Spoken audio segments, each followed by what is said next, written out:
likely would keep flapping back, poking at Daddy, crows are constant. He might eventually want to give in, just from weariness. So I'd take my cause to the pulpit, so to speak, and be sure every man, woman, and child I encountered in the holler knew I was already good for learning and in no need of schooling. Every critter path eventually leads to water, but for people, their ruts and roads seem to lead to salvation. Soon, we were calling halloos to the neighbors' neighbors, all headed toward their weekly reward. For plenty of folks, church, market days, and funerals is about the only times we see each other, but I knew not to look for Tully. He goes to his cousins every summer or whenever his daddy finds himself in trouble too deep. But Tully can't ever get far enough to quit his place in me. When I had chicken spots, he did too, and we played cards for 3 days and itched each other's scratches. Both of us ended up with a scar shaped like a carp on our left shoulders. Makes us battle brethren. I wished he was on duty with me now. It was like I was half myself, which should have felt half the sorrow, but that I seemed to have twofold. Not that Tully likely would have been along on any Sunday. His pa is like the prodigal son. Someday, Mr. Spencer will walk into church and preacher will call for the fatted calf. Till then, fall through spring, Tully works most Sundays at the distillery, which I might too if I wasn't in God's sight. The closer we got to church, the lousier the path got with the usual saints and sinners, what Mama called the blessed in their best and the blessed rest. Taking in the social swirl, I hummed to be sure I'd be in fine voice, but a whistle slipped out when I spotted a cloud of dust rolling up the road, trailing a bundle of brown on 2 wheels.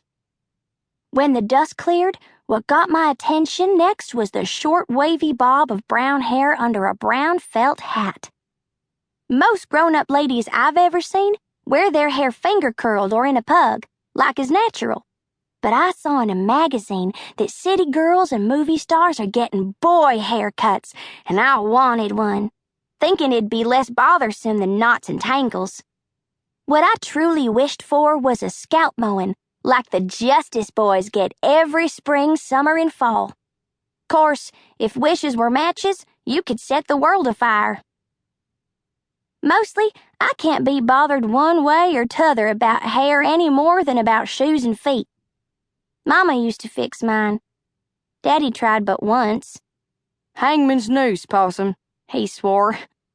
Took him forever to fix those braids and an entire summer twilight to unfix. When I finally tore my stare from the new lady's hair, I fixed on her brown skirt and shirtwaist.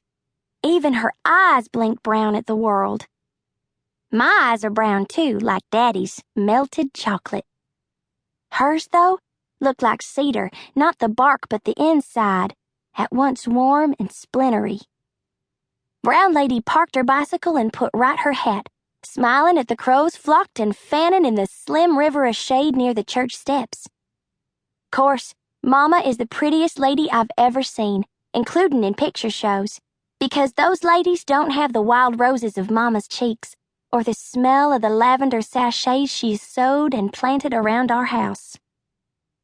Still, this lady looked, well, not painted like those movie stars, but not dried up and dusty like the ladies around here neither. I felt I knew what preacher meant by scales falling from my eyes. She seemed young and fresh-looking despite the dust along the hem of her skirt. As Brown Lady stepped forward, the crows folded in close, almost as if they thought the steps were a nest that needed protecting. I wanted to get closer. Any stranger is news, and any news is bound to blow something interesting with it. Truth, we don't get many strangers at our church of good endeavor and intention, and this one didn't look like any I'd seen. Surely a lady who looked so soft like that couldn't be so dangerous. Miss Nagy stepped forward the way I figured a missionary might face a pygmy. With righteousness in the heart, nothing in your face can give away what you might be feeling to see something so fearsome and strange.